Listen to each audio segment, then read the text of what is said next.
Welcome back to another episode. In this video, I'm going to show you how to set up the Yoast SEO WordPress plugin, which is one of the most popular SEO plugins for WordPress. So log into your website and then go to your dashboard. And then if you don't have it installed, go to the plugins section, then add new. And then in the search field here, type out Yoast SEO. The first option is the one we're working with.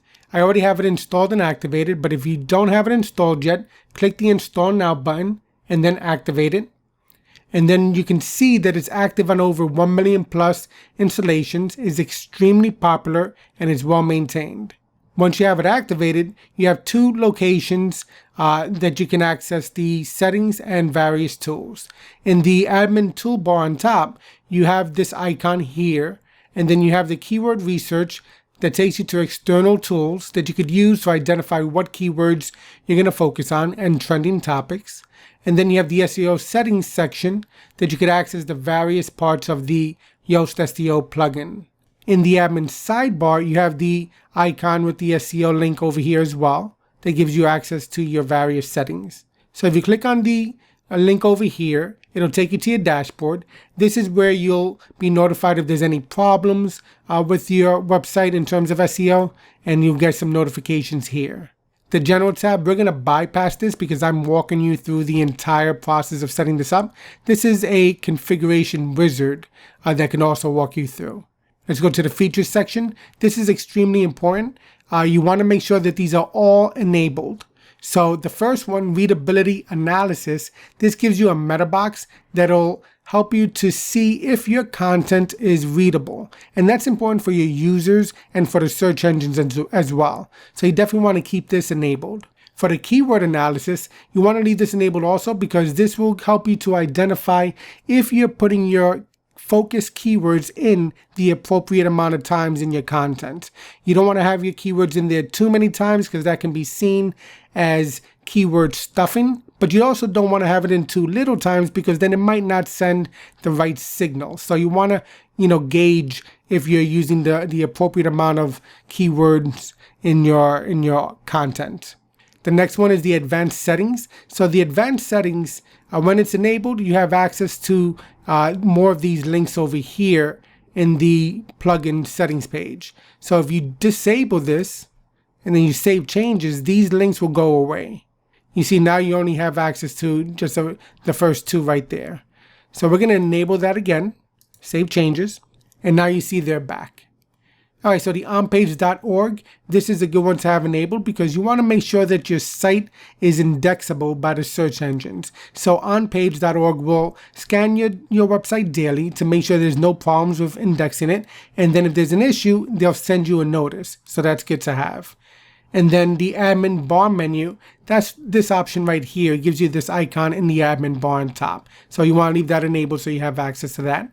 Then the Cornerstone Content, this is good to have as well because there's going to be some articles that you really want to get extra attention to and you want to mark them as your Cornerstone content. You don't want to mark everything as Cornerstone because then that defeats the purpose. And you can read more about what this actually is on the Yoast blog itself. But basically, this is setting in the Yoast meta box of the post or page or custom post app that you can check off to have it labeled as Cornerstone content. Now in the Your Info section, this is where you would put your name, your website name, and an alternate name for your website. And then you can choose whether this is a company-based site or if it's a person. So you can choose, let's say if you're going to choose company, you can put the company name and then upload an image for the logo. If you're going to choose the person, then you can just place your name right over here. I'm going to go to the Webmaster Tools now. Now this is good if you want to get verified with Bing Webmaster Tools, Google Search Console, and the Yandex Webmaster Tools.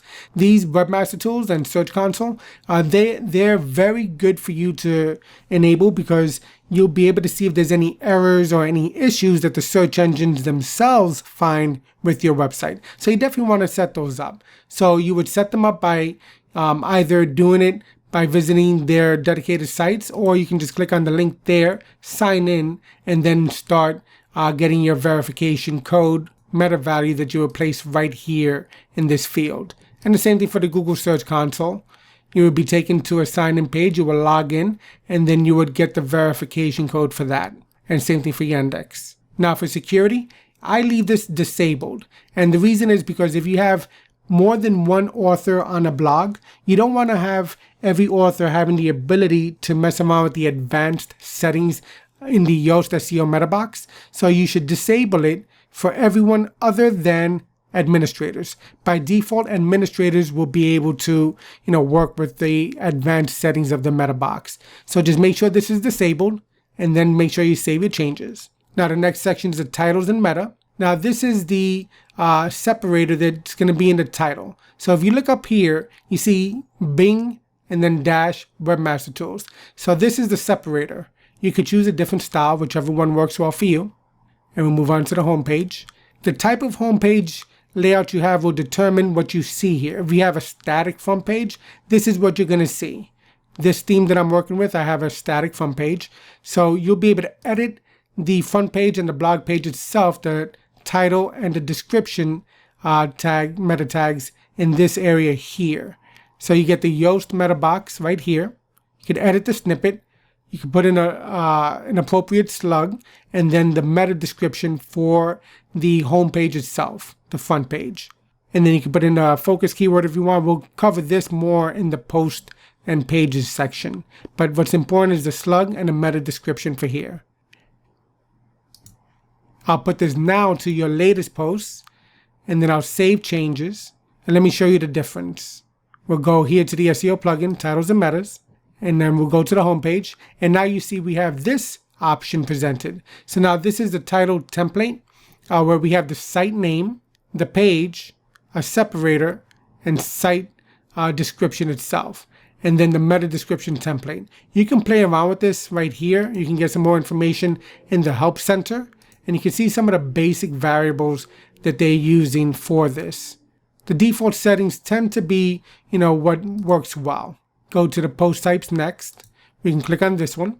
Now for the post types, we have the title template, which is the title, the page, separator, and the site name.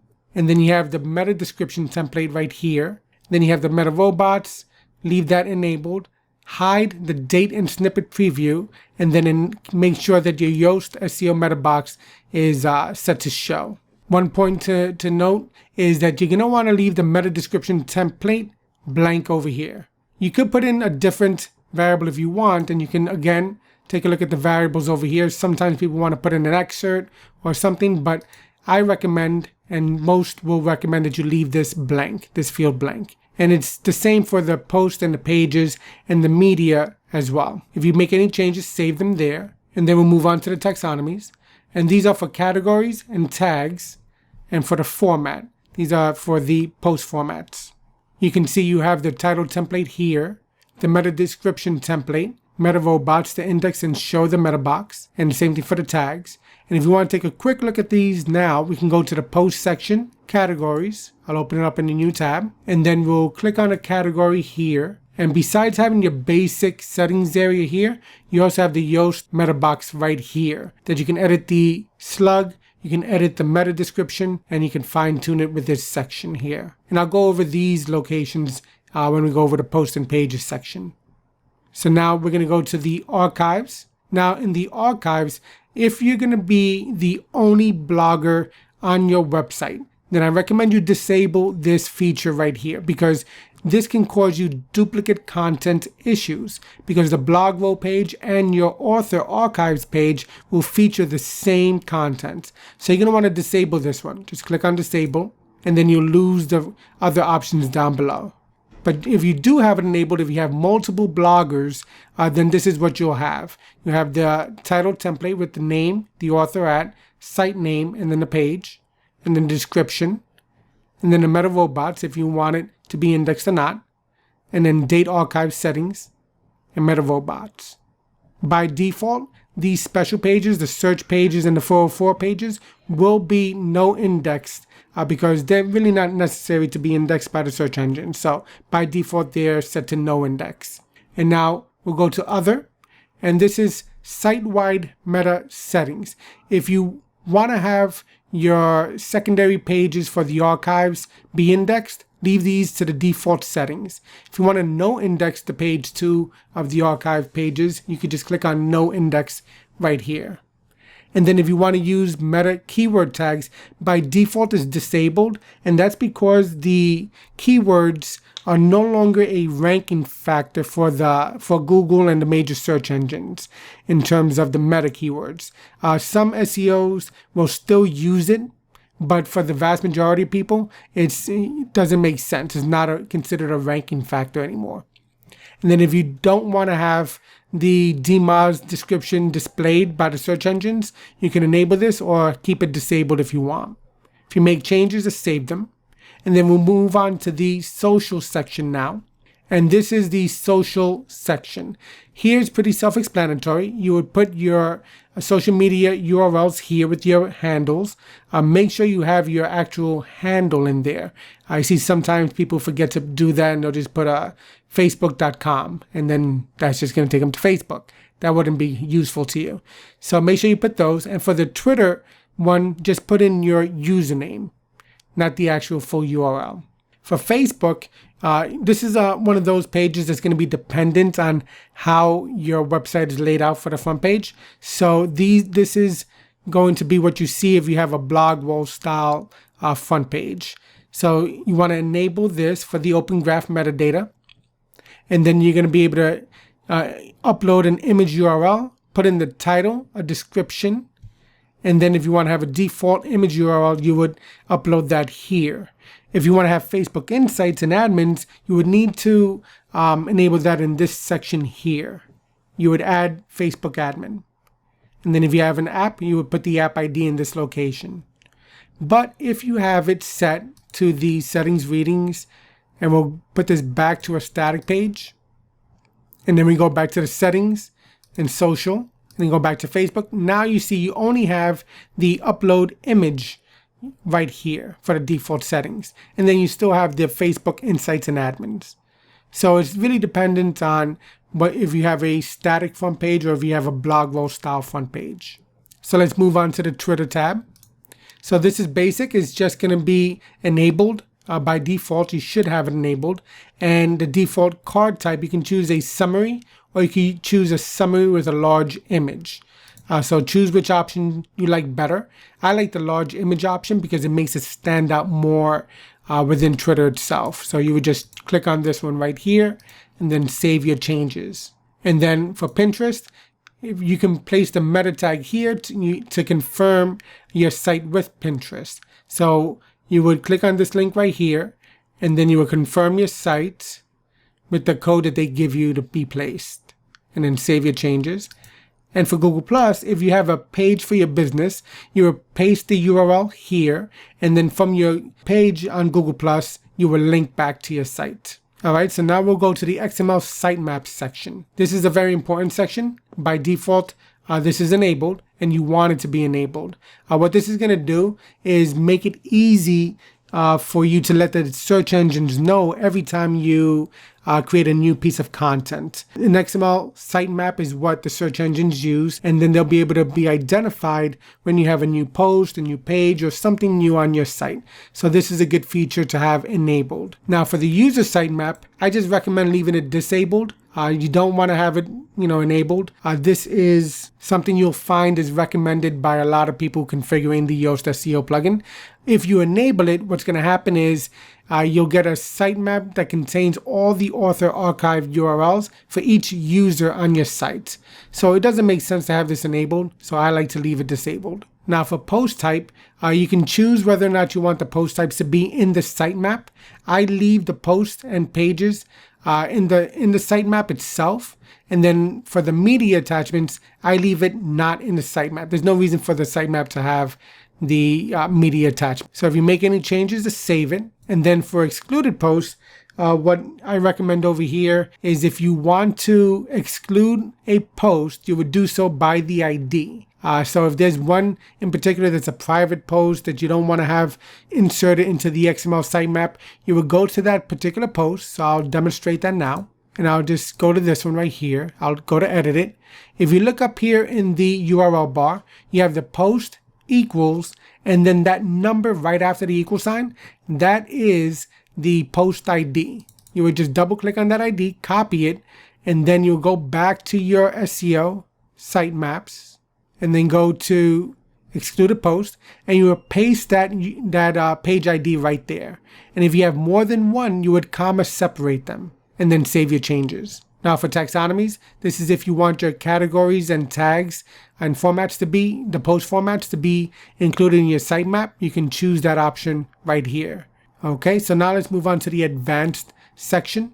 All right, so this is for the breadcrumbs. Now, this is an advanced theme to install, because what happens is if you want a breadcrumbs feature, which is easy navigation when a person's going through your various articles, they'll get like a breadcrumbs, to navigate backwards. But in order to enable it, you just click on enable, right? And this is what you'll be presented with here. But then to implement it, you would have to do this.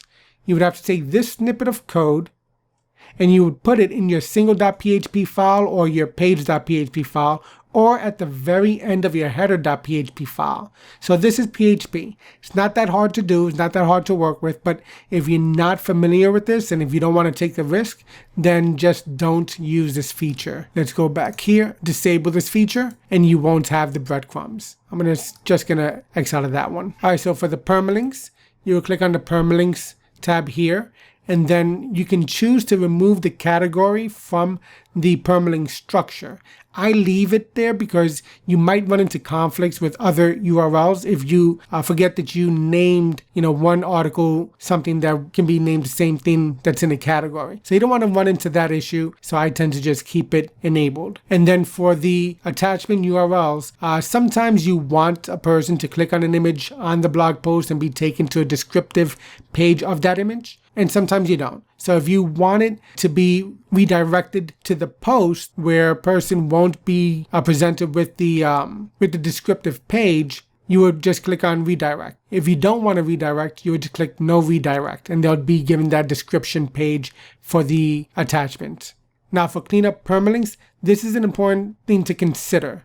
The stop words in slugs. Now what this is if you're going to create an article, you might create an article that says, I like the movie The Matrix. The is a stop word. That's a filler word. You could have it set up that by default, it'll remove the filler words. And then in the URL, it might just have matrix or like matrix. Not 100% sure if the search engines are going to understand the full user intent based on the words you're using, because matrix can have multiple meanings. It can mean something to do with math, or it could mean something to do with the movie The Matrix. So if you remove the stop words, the significance of that phrase might not be understood exactly. So you may want to keep the stop words in there, because if you want to get information about the movie The Matrix, you want to be found for that particular phrase. All right. And then for this one, I tend to keep this just enabled to keep the reply to com variables. This is good to have. This prevents threaded replies from working when the user has JavaScript disabled, but on large sites can mean a huge improvement in crawl efficiency for search engines when you have lots of comments. Now, for the redirect ugly URLs to clean permalinks, I wouldn't touch this for the average person. It can cause issues, so just leave it, the way it is to the default settings, and you should be fine. We'll move on to the RSS section. Now, this is good because you're going to have an RSS feed for your website, for your WordPress blog. Now, what's going to happen is you're going to get other sites that might be reading your feeds and inserting the content into their sites. So when that happens, you can get a link back. The way that happens is you'll have this structure here. It says the post and then the post link. And if you look down here, a link to the post with the title as anchor text will be placed there. And then it says the post link appeared first on, and then blog link, which is your site name as anchor text. So this is good to have. And you can play around with that if you want, and these are the variables that you can configure. So this is good to have. All right, so now we'll move on to the tools section. And then this is section that you're going to want to potentially work with. You have the bulk editor, where you can see all your articles, and you can see the existing titles would be here, and you can give it a new title if you want, and then you can save it. And then same thing for description. You'll see the descriptions here, and you can change that description right over here. So that's pretty cool.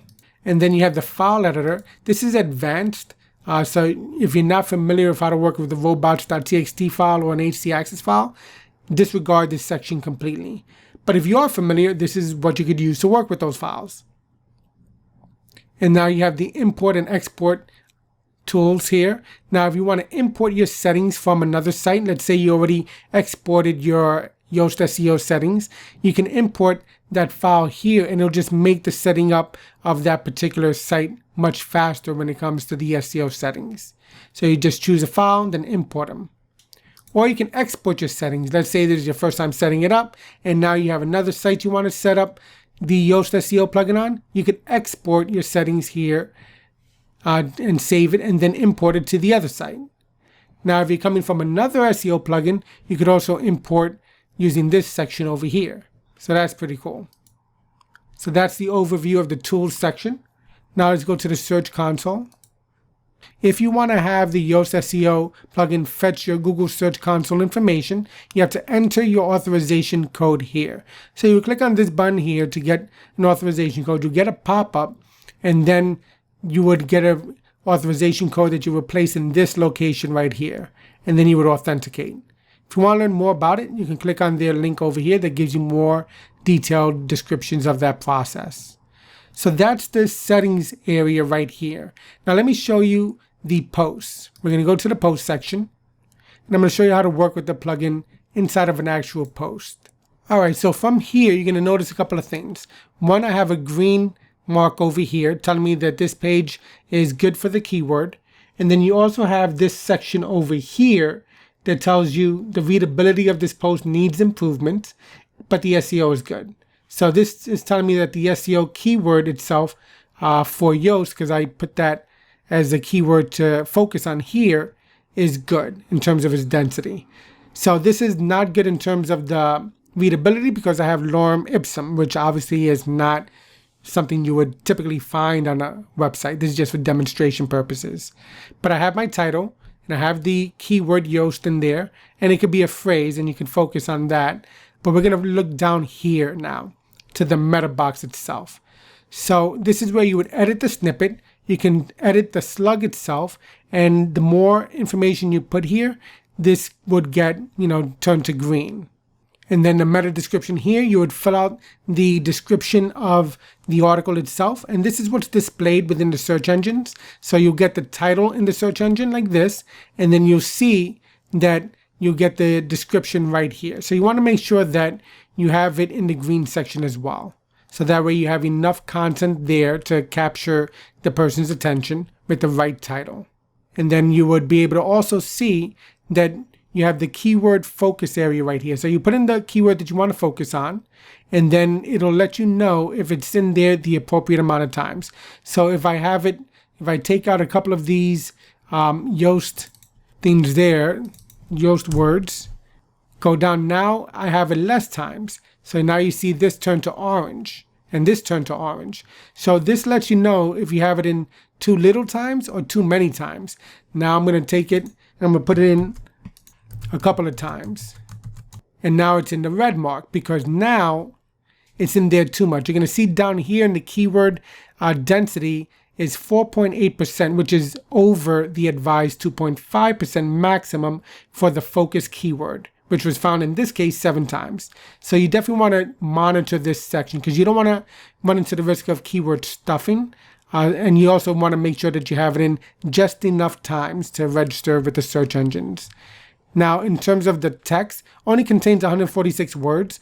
This says that you should have a minimum of 300 words. I say you should have more. You should probably have like 700 to 1,000 words. And ideally, if you really, really want to rank well, and if you can write a long form content article in a way that doesn't, get people to go away from your site, if you can shoot for 2,000 words, that would be even better. But again, it's all based on your style and your ability to craft a good article that's going to keep a person reading, on your website. So definitely want to have this more. And then if you have an image, you want to make sure you have the alt attributes. You want to make sure you properly insert links to your other content on your website. That's called internal linking. And also to external sources, that are reputable sources. And then it says here the page title is too short. So you want to put in some more keyword variations or create a compelling call to action copy. And then it gives you some more information here. The length of the meta description is sufficient. The focus keyword appears 7 out of 8 times, subheadings in the copy. And then the focus keyword appears in the URL. So you want to make sure that's there. And then, this tells you if it's ever been used before. So that's good. And now we'll take a look at this section here. This shows you how this will look on a mobile device. So you may want to check that out. And now this section for social, this is if you want to have a specific title for Facebook for this particular article and a specific description. And if you want to upload a customized image just for Facebook because their dimensions are different from what your featured image might be. So you would upload an image that's dedicated for Facebook here. And same thing for Twitter. You would give it a Twitter title, Twitter description, and then an image uploaded specifically for Twitter. And then in this section, this is the advanced section that we spoke about earlier that you would want to disable for anyone other than yourself or the administrator. But this is the advanced section. So if a person doesn't know what they're doing, they really shouldn't, mess around in this area. But, this is where you can no index a page or post. And that means that you're requesting the search engines not to index that particular page or post. And also the same thing here, no follow or follow. So that's the Yoast SEO meta box with the standard field. And then we can look at the readability section. This one, the copy scores a 7.1. Again, it has lorem ipsum in there. So that's why it's not ranked well here. It's not doing well with the indicators. And they use the Fletch reading ease test, which is considered very difficult to read. So this is, not a good copy, not good content here. So you want to make sure you get this to green. And then also this talks about the transition words to make a sentence and your content fluid and easily read. So they recommend that you have 30% of your content be transition words. And then this section here is telling you that, if you have paragraphs or headings that are too long, then that can be a usability issue in terms of the layout and structure of your site. It's telling me that none of my sections are more than 300 words, so that's good. So you would get a green mark for that. So you definitely want to monitor, these icons here to see if you're using the best practices. This one says none of the paragraphs are too long, which is great. And then 25% of the sentences contain more than 20 words, which is less than or equal to the recommended 25%. So I'm right on target there with my lorem ipsum.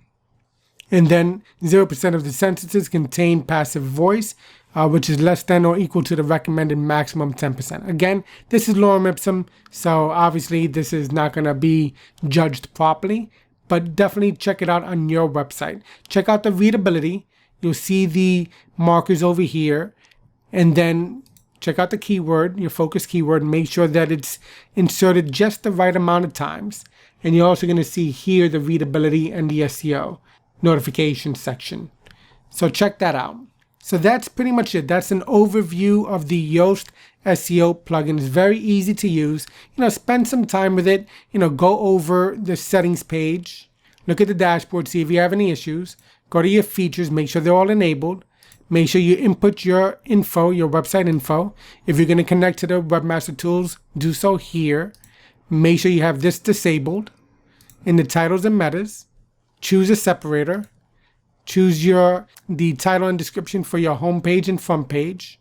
Make sure these settings are like this for the post types. For taxonomies, these are the recommended settings. For archives, if you're the only blogger, then you want to have this disabled on your website. So that way you don't run into the duplicate content problem. If you're on a multi-author blog, then enable this feature right here. And then play around with the title template there. Meta robots have it to index. Make sure the settings look like that. For other, this is the way it should be structured. And then for your social section, make sure you go over this area and properly fill this in. Facebook, Twitter, Pinterest, and Google+. XML Sitemaps.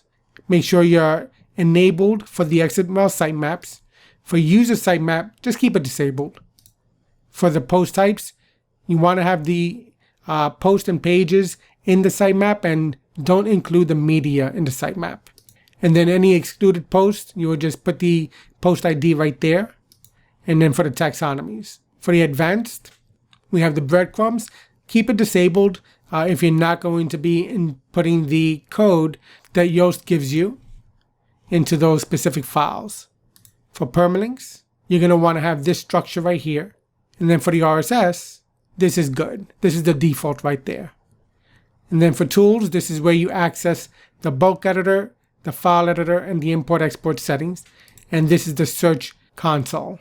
And now, if you want to do some keyword research, you have these tools. I briefly showed you this before. You can click on that, and it'll give you access to the keyword planner. You would have to log in, and then you can start planning out your keywords and stuff. So that's good to take a look at. And then you also have the Google Trends, which helps you find and identify trending topics to write about. So that's pretty good to look at. And then you also have the SEO book itself that you can take a look at. Gives you a lot of good information and stuff to look at.